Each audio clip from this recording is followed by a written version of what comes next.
Narmala kenyam biakamal ka Nuer TV channel. Tukon ke jom bikon lingwas me. Dio je shejek anaka gwaran cha gore ka title an yala no. Take a chur to shop ko wel ngwan at cha kep re which ka malut oil field ala gwadan te petroleum teten ki gwaliet. Melero de me ngai kone oil field ala gwadan de jaten. Me take a michiarik ten by the way again we South Sudan de shujan so ko kujamo ana gor jeno de kona me de kona nyakel tiler wan te tente gor de nyakel ye gwaza but chana roch ka jen kui do ba chane de wel wan cha ka yena tam ka ne wel wan to ne ke chuer kan kono niam ana no gor matol me de kona ling ana no ka kui kuma ka South Sudan de la update ka kui Dr. Yek Machar Dr. Yek Machar ta da rate jen wa shamal ronkina dangraw wido wal badak je yar je nyon mal ronkina dangraw wido wal badak wa tel rada dien ana Dr. Yek Machar karwade de malamo de je ta nyone chi interim chairman pai kwan ala parkol no chi tabande ngaiba no ashigane dial content ka kume SPLAIO no de malamo de kana nyokoma tan kana ke kirma yadido Ramadan en bu malame bi tan Dr. Yek Machar karwade ken kirma yadit ka jowe dane cha tan ke je ki ngai ke je sometime dong de ran la no ko sha Dr. Yek Machar cha je yen en tama ba Ramadan sha kwanya la interim chairman Stephen Parkol jeram danan ba jako ba malamo be jetanya jen be mal bi implement che dem to no mo kanetin kontin gwe kanaten gwe ke kuma South Sudan ten che dem to no berami babu kwai ni je no ida mal der jetanya gwal metel menga jetena ba peace agreement ida na cha tan ke 2018 peace agreement cha tan ke bondial tan ke je kuma SPLAIO kene kume SPLAIG ala kirma yadi kene Dr. Yek Machar kanitin kon antin tainga mal ka kwidian mitera radien madongde teka order teka peace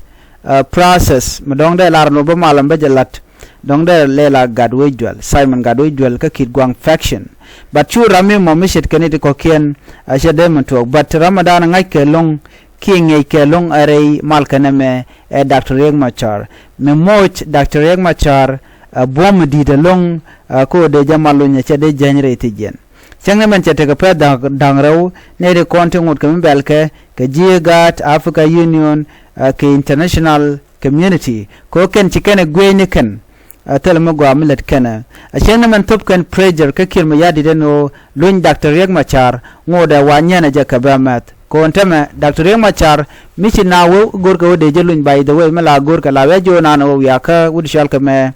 Museveni la kwer Uganda so me jang ne tin wan ko biga dwal wona ka Museveni bile jere we ke juba bile ko Uganda chire medan inshallah kwer me shalel ka kwer dun Kenya no so na me akel mugora no daraja ngajeno ngumituok so de yena ngajeno Dr. Yek Machar baje dilun pan but baje delay katada nan gwi kirma yadi deje dundo tel rambe malbi tanya ne Dr. Yek Machar karwa de yena mo de yena kapte radien miti dong imi tel Dr. Yek Machar de malum de je tanya de mentok kwa gwini o mesha peace ke leo peace process mechaje kapchongo la 2018 revitalize peace agreement mechaga del kapchongo ora mateka power Dr. Yek Machar she can bondi ala kona pai kwan ne de pai rudin kwan yoke interim chairman no she can to ramdan malbi no kume marwaike Dr. Yek Machar she me shaling me shange chakir jogun wonene cha jogujin telemal me deben ka chiramdan ku yen la game ramtiyen ke game ke ram tanyen mal kel ke 2018 ke che yen ke de la no te mal merten cha jona mo cherong che mat che twok so cha lare ko kuma nitin ko kien chike gat Africa Union international organization di alen kon intere wika South Sudan ki ne witi ala kon intike imbesni joken kirma yadi de no mo che chuong na mo agenda ande ko na ngaj otherwise Dr. Yek Machar ba jelu ko gwasen be bachi wale yun jeno biya janga jeno Dr. Riek Machar seb gwadan titin telejerek no ko tel melara don jala na dier ke jamon so kwana ben gwasa me ka mandanan chanon kon gwada mene ameno ko kon gwasa me rewi kamalut okay gorje banam beje non ya amalat kono gwasa me shala do shane di shugwel ngwan chaka kef kum mantere wich chaka malut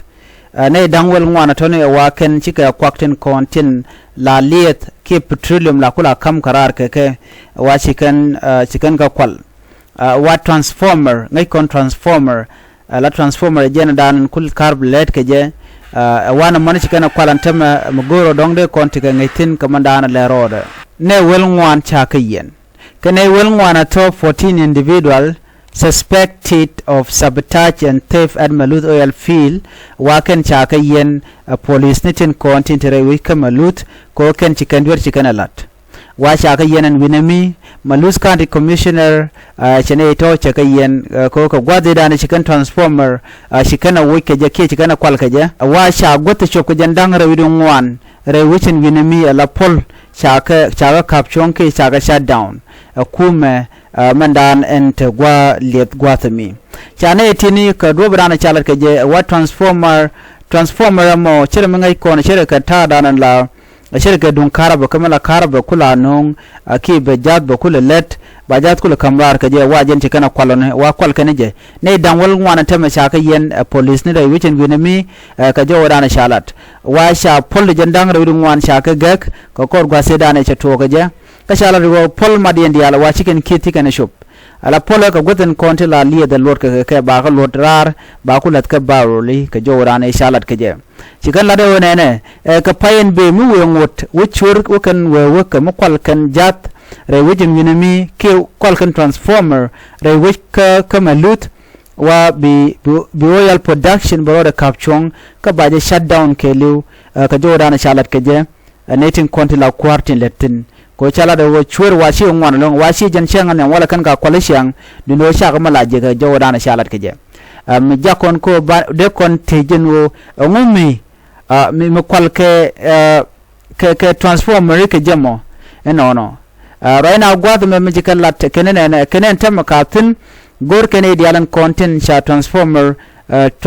sha ka kwal wa ba ko gor ka local community ko ken ba ka yen mu wa ka jek anete konti la kwarke tin konti la police ni rewi ka Malut kenen na me malat ka me anete ti kenen shi magwa ko ka gwasan be bawo yal production ba ja capture ke lew rewi ka South Sudan mu ngot ko je continue no ko wa mi ta ja capture wala ja no ba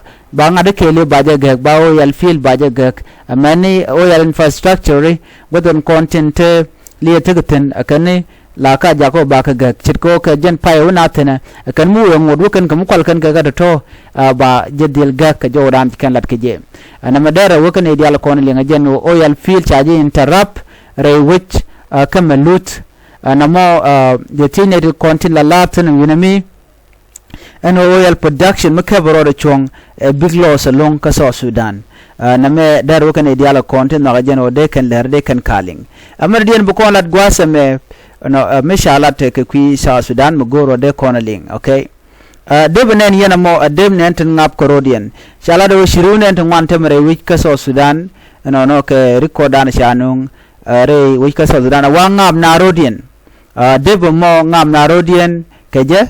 ala ci police kana mo ci kana la no ne tan wana tema teke ka trauma no wa cha ne ci ko bangwan ke korju me payure wike South Sudan cha jigan woken ngap karodian ala siang cha bech gwan me tele let ke tele misham ke malana let karwa da jen wo biro do nak ki brodo ngap won Michel ke Major General James Monday no police spokesperson chela do ne ci t-shirt ke ti ci rian la den teme ka cha tana cha ke larana kap ke wa na karodian kanaitinat na kana rodian ka ta dan ci chiang kana je ka be keja menon kon ko ne menon na rodi rewi ka South Sudan ngam de bel kuma jo ko kuma chela che ka top che young men ke young people che ka provide ke job no naka kuma go no de ne dialati de kan nga de kan join de ka de ni de ka police ni ajan nan danan gore mi jin ngat ka shi de kan tam bayinok ka yo tele kun mi shambone re ke lu bana ngaji kor mi chaje nak chaje nak mi chiken okay chiken ka ngora bo kor wona kan ka wose de ngai kono kuma kir mi yadit naga ne rin wan longo tam naga ngwane anono atema ka jo dana shaling mo kala kun yema washin wan peng mi dit manga brode re wech ka South Sudan ka trauma anono ka do dana shalat ke je chala de ni population point dung South Sudan ko je reduce antama ka kwi ko ngam ne dial ngap ko rodien jo me mi gorno de je nyaga yakel ano trauma shadit ke stress ka South Sudan shadit mo go de kum badar shar ka kwi de ano nat binaro nak lora bang kinaro nak lora bang o ting mi shabech ka tele mi cham ka tele lat ka jina dong ci to gwar ka bu wi gor ka lat corruption dan tok ba kana tel lar bijek so jo me gorjen en go de nyaga yakel ka do badan shanon ka je en bana te ka mal bu ko le je ka le radien ba te ka mal bye bye